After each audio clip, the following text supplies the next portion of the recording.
Assalamualaikum warahmatullahi wabarakatuh. Alhamdulillahi wa kafa wassalatu wassalamu ala rasulillahil mustafa wa ala alihi wa sahbihi wa man wafa. Allahumma salli ala Muhammad wa ala ali Muhammad. Rabbi shrah li sadri wa yassir li amri wahlul 'uqdatam min lisani yafqahu qawli. Ya Allah, lapangkanlah dadaku, mudahkanlah urusanku, dan hilangkanlah kekakuan lisanku agar mereka paham mendengar perkataanku. Sahabat dakwah yang dimuliakan Allah Subhanahu wa taala, di dalam menjalani kehidupan saat kita masih sendiri, terlebih lagi setelah kita berumah tangga, tentu tidak lepas dari persoalan hidup, baik yang ringan atau yang berat, yang mudah atau yang sulit. Karena sesungguhnya hidup ini adalah ujian. Ada orang yang diuji dengan bagaimana dia harus mempertahankan rumah tangganya yang sedang mengalami ketidakharmonisan. Ada orang yang diuji dengan kesulitan ekonomi sehingga dia harus menggadaikan agamanya. Na'udzubillahi min zalik. Ada orang yang diuji dengan ketidakmampuannya mendidik putra-putrinya sehingga jadilah putra-putrinya sebagai musuh dan sebagai fitnah baginya. Bahkan ada orang yang ingin membunuh dirinya hanya karena tidak mampu menyelesaikan persoalan-persoalan yang datang bertubi-tubi menimpa kehidupannya. Dalam surat Al-Mulk ayat 2 Allah mengatakan, Alladzi khalaqal mauta wal hayata liyabluwakum ayyukum ahsanu amala wa huwal azizul ghafur. Yang menciptakan mati dan hidup untuk menguji kamu siapa di antara kamu yang lebih baik amalnya, dan Dia Maha Perkasa, Maha Pengampun. Jadi sesungguhnya ujian yang diberikan Allah kepada kita bukan bertujuan untuk memberikan kemudaratan, akan tetapi semata-mata untuk melihat siapa yang lebih baik amalnya dan siapa yang lebih cepat menyegerakan diri untuk mendapatkan ampunannya. Sebagaimana kisah Nabi Ayub alaihissalam yang diuji oleh Allah Subhanahu wa taala, yang memiliki tingkat kesabaran yang dipuji oleh Allah Subhanahu wa taala. Nabi Ayub mengalami penyakit kulit dari kepala hingga kaki belasan tahun lamanya. Allah ambil semua anak-anaknya dan seluruh harta bendanya, bahkan diuji dengan istri yang tidak lagi mampu menemani Nabi Ayub alaihissalam. Jadi suatu ketika istri Nabi Ayub meminta, "Wahai Nabi Allah, sudah 18 tahun engkau tidak berdakwah. Bagaimana jika engkau memohon kepada Allah untuk disembuhkan penyakit ini?" Ayub menjawab, "Wahai istriku, berapa lama dulu kita dalam keadaan nikmat?" Lalu istrinya menjawab, 20 tahun. Lalu Nabi Ayub alaihissalam berkata, "Berapa lama kita diuji sekarang oleh Allah, wahai istriku?" Istrinya kembali menjawab, 18 tahun.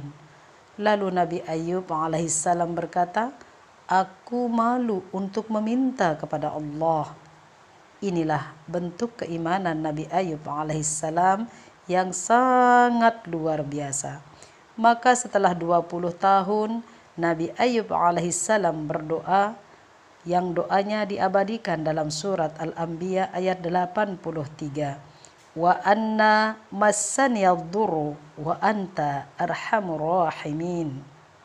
Wahai Tuhanku, penciptaku, pemilikku, sesungguhnya aku sedang ditimpakan penyakit dan engkaulah zat yang maha penyayang. Lalu apa kata Allah dalam surat As-Sad ayat 44? Inna wajadnahu sabiran ni'mal abdu innahu awwab. Sesungguhnya kami dapati dia Ayub seorang yang sabar. Dialah sebaik-baik hamba, sungguh dia sangat taat kepada Allah Subhanahu wa ta'ala. Sahabat dakwah yang dimuliakan Allah Subhanahu wa taala, apa yang terjadi pada diri Nabi Ayub alaihissalam adalah ibrah yang dapat kita jadikan sebagai pelajaran berharga untuk menghadapi ujian yang Allah berikan dalam menjalani setiap fase kehidupan kita. Bukankah Allah telah berjanji bahwa setiap ada kesulitan pasti ada kemudahan? Inna ma'al usri yusra. Maka Allah mengulang kembali untuk meyakinkan kepada kita, wa inna ma'al usri yusra, dan sesungguhnya setiap kesulitan pasti Allah akan berikan jalan keluar.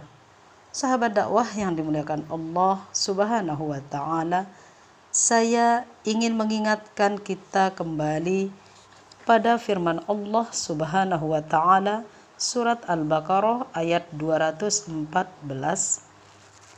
Am hasibtum an tadkhulul jannata walamma ya'tikum mathalul ladzina khalau min qablikum massathumul ba'sa'u wad-dharra'u wa zulzilu hatta yaqulur rasulu walladzina amanu ma'ahu mata nasrullah ala inna nasrallahi qarib.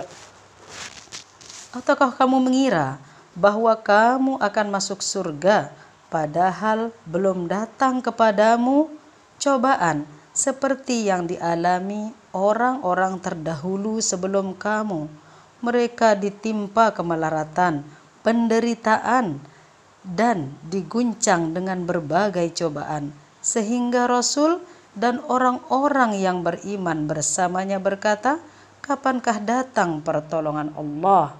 Sesungguhnya pertolongan Allah itu amatlah dekat.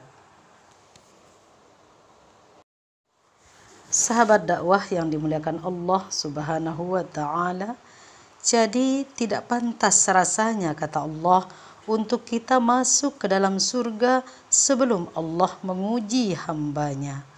Allah menguji kita agar kita mendekat kepadanya, agar kita bertakarrub kepadanya, meminta dan memohon sambil merintih, serta berharap bahwa apa yang kita mohonkan Allah akan ijabah. Sebagaimana janjinya, ud'uni astajib lakum, mintalah kepadaku maka akan aku kabulkan. Sahabat dakwah yang dimuliakan Allah Subhanahu wa taala, dengan semua ujian yang Allah berikan kepada kita, semoga kesabaran yang kita miliki Allah masukkan kita ke dalam golongan orang-orang yang muttaqin atau orang-orang yang bertakwa. Semoga apa yang saya sampaikan pada hari ini tentang bagaimana kita menghadapi ujian dari Allah Subhanahu wa taala dapat bermanfaat untuk kehidupan saya pribadi dan kehidupan kita semua. Assalamualaikum warahmatullahi wabarakatuh.